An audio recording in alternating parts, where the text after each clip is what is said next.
अरे ये बाहर कौन आया हुआ है? गाड़ी किसकी खड़ी है? वो हुमा आई भी है, उसी की गाड़ी होगी। हुमा? वो क्या करने आई है?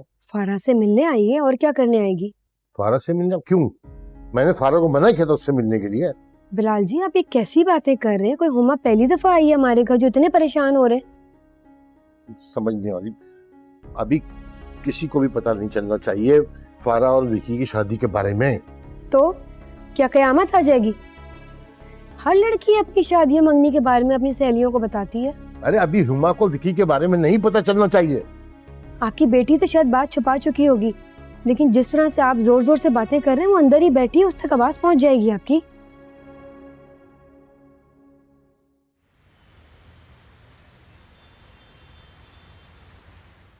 माशाल्लाह अब्बू, इतनी मेहनत की होगी सोनिया और अरबाज भाई ने। हाँ माशाल्लाह। अल्लाह कामयाब कर। माशाल्लाह। चले अब्बू, अंदर चलते हैं। सोनिया इंतजार कर रही होगी हमारा। हाँ बेटा चलते हैं अंदर, मगर मैं सोच रहा था अगर उसने तुम्हारी माँ के बारे में पूछ लिया तो क्या जवाब देंगे? अब्बू, मेरा नहीं ख्याल से कि सोनिया ऐसी कोई भी बात करेगी जिसका हम जवाब ना दे सके। रमला सही कह रही है अब्बू, सोनिया बहुत समझदार लड़की है, तो आपको परेशान होने की कोई जरूरत नहीं है। शाहीन बहन ने हमें बहुत प्यार से मदऊ किया था, और मेजबान की इज्जत अफजाई इसी में होती है कि मेहमान खुश दिली से दावत कबूल करे। लेकिन अम्मी की आदत का सबको पता है, और अब शाहीन आंटी को भी पता है, इसलिए आप परेशान मत हो। मामू से मैंने इस बारे में बात कर ली थी, उन्होंने खुद कहा था कि वो अम्मी को देख लेंगे, तो आप टेंशन ना लें और अंदर चलें। आ जाए। चलो आ जाए। मुझे सिर्फ एक बात की समझ में नहीं आ रही कि तुम्हें इतना बेहतरीन मौका गंवाने की क्या जरूरत थी सादिया? आप अच्छी तरह जानते हैं भाईजान, मुझे कुछ भी करने के लिए मौके तलाश करने की आदत नहीं है। जानता हूँ सादिया, अच्छी तरह जानता हूँ मैं तुम्हें। तुम्हारी हर आदत से मैं बखूबी वाकिफ हूँ। इन हाथों में पाला है तुम्हें मैंने। जानते हैं तो फिर सिफारिशी बनने की क्या जरूरत है आपको? तुम समझ क्यों नहीं रही मेरी बात को? मैं तुम्हारे लिए फिक्रमंद हूँ बहुत ज्यादा, इसलिए ये बात कर रहा हूँ। मुझे सिर्फ इस बात का डर है कि आगे जाके तुम अपने आप को बिल्कुल अकेला ना कर लेना। अकेली तो मैं हूँ भाईजान, आपके सामने आज इस वक्त यहाँ अकेली ही बैठी हूँ। यही तो मैं तुम्हें समझाने की कोशिश कर रहा हूँ कि उस वक्त मौका था।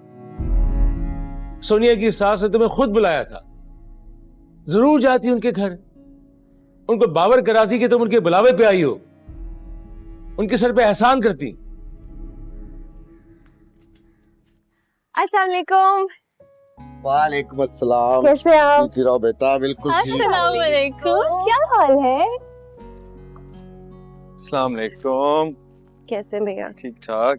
बहुत बहुत मुबारक हो सोनिया, पहले नया बिजनेस, अब माशाल्लाह इतना प्यारा घर। थैंक यू भाभी, ये बस मालिक का करम है, सब उसी की अता है। हाँ बेटा बेशक, ये सब उसी की आता है। अल्लाह तुम्हारे लिए सब कुछ बहुत बहुत मुबारक करे। आमीन आमीन। अम्मी नहीं आई? पता था मुझे, मैं अम्मा को समझा भी रही थी कि वो नहीं आएंगे, लेकिन वो मेरी बात नहीं मान रही थी। अब उन्हें खुद ही यकीन आ जाएगा। दिल छोटा मत करो सोनिया, देखो अम्मी को थोड़ा सा वक्त दो। अगर हम इसी तरह प्रेशराइज करते रहेंगे तो शायद वो जिद में आ जाए। अच्छा चलो ये सब छोड़ो, ये तुम्हारे लिए, तुम्हारी सक्सेस की खुशी में। और ये हमारी तरफ से गिफ्ट्स। अरे भाभी, इस सब की क्या जरूरत है? अच्छा चले आप अंदर आए ना प्लीज। चलो।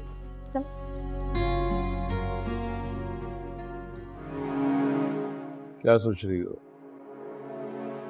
कोई जवाब है तुम्हारे पास मेरी बात का? आपने तो मुझे कंफ्यूज ही कर दिया है भाईजान, मेरा तो ध्यान ही नहीं गया इस तरफ। तुम अपने दिमाग से ये गुस्से का जो गुबार है ये हटाओ, तो तुम्हें कुछ सोचने का मौका मिले ना। मैं कोशिश तो बहुत करती हूँ, लेकिन हमेशा कोई ना कोई ऐसी बात हो जाती है कि मेरा दिमाग घूम जाता है। हाँ, उसके साथ तुम सबका दिमाग भी घुमा के रख देती हो। भाईजान आप तो ऐसा मत कहें, और हमेशा मेरा कसूर नहीं होता। और आपको क्या लगता है कि ये सारे घर वाले दूध के धुले? ताली एक हाथ से नहीं बचती, ये आप जानते हैं। मानता हूं, लेकिन इस वक्त गलती तुम्हारी है। तुम्हें सोनिया की दावत को हर सूरत में कबूल करना चाहिए था। कैसी दावत? कौन सी दावत?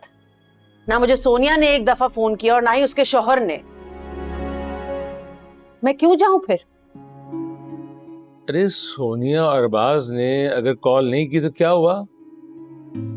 शाहीन बहन जो है वो उस घर की बड़ी है, माँ है उनकी। जब उन्होंने बुला लिया तुम्हें तो किसी और के बुलाने या न बुलाने से क्या फर्क पड़ता तुम्हें? कौन सी माँ? वो तो उनकी सौतेली माँ भी नहीं है। और उनके बुलावे को क्या समझती मैं? उनके बुलावे पर चली जाती तो उसका क्या मतलब होता कि मैं अपनी अना के सर पर पांव रख लूं, सोनिया अरबाज से माफी मांग लूं?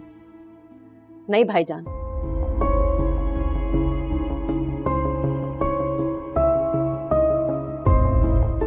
ठीक है,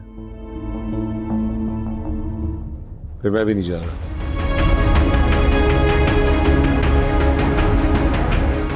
बिस्मिल्लाह बिस्मिल्लाह। अस्सलाम वालेकुम भाई साहब। अस्सलाम वालेकुम। जी वालेकुम अस्सलाम। कैसे हैं आप? ठीक हैं? अल्हम्दुलिल्लाह। बहुत शुक्रिया, आपने हमारी दावत कबूल की और हमें मेज़बानी का शर्फ दिया आपने।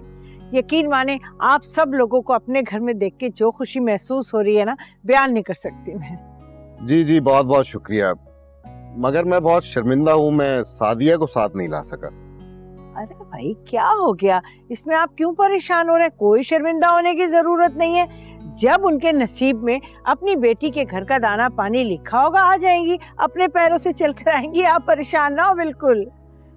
और अमला बेटा तुम्हें बहुत बहुत मुबारक हो। अल्लाह खुशियों के साथ तुम्हें ये दिन देखना नसीब करे।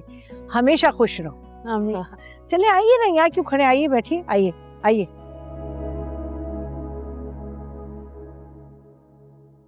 शुक्र है कि मेरी बात तुम्हारी समझ में आ गई बिलाखिर, हैं? आप जानते हैं भाईजान, आपकी नाराजगी नहीं बर्दाश्त कर सकती, इसीलिए जाने के लिए मान गई, वरना मेरा दिल तो अभी तक भी नहीं मान रहा है। तुम्हें क्या लगता है कि मैं बर्दाश्त कर सकता हूँ कि मेरी बहन के बारे में कोई एक लफ्ज भी निकाले गलत? इसलिए तो मैंने तुमसे कहा है कि मेरे साथ चलो। मैं जाने के लिए सिर्फ इसलिए तैयार हुई हूँ भाईजान क्योंकि आपने इनकार कर दिया था, और आपके आगे मैं मजबूर हो जाती हूँ। और ना आप जानते हैं मैं किसी की परवाह नहीं करती। तुम किसी की परवाह करो या ना करो, लेकिन बड़ा भाई होने के नाते मुझे इस बात का ख्याल रखना पड़ता है कि मेरी बहन की शान में जरा सी भी गुस्ताखी न होने पाए। क्या भाईजान, आपकी यही बातें मुझे मजबूर कर देती है। आप खुद हार जाते हैं।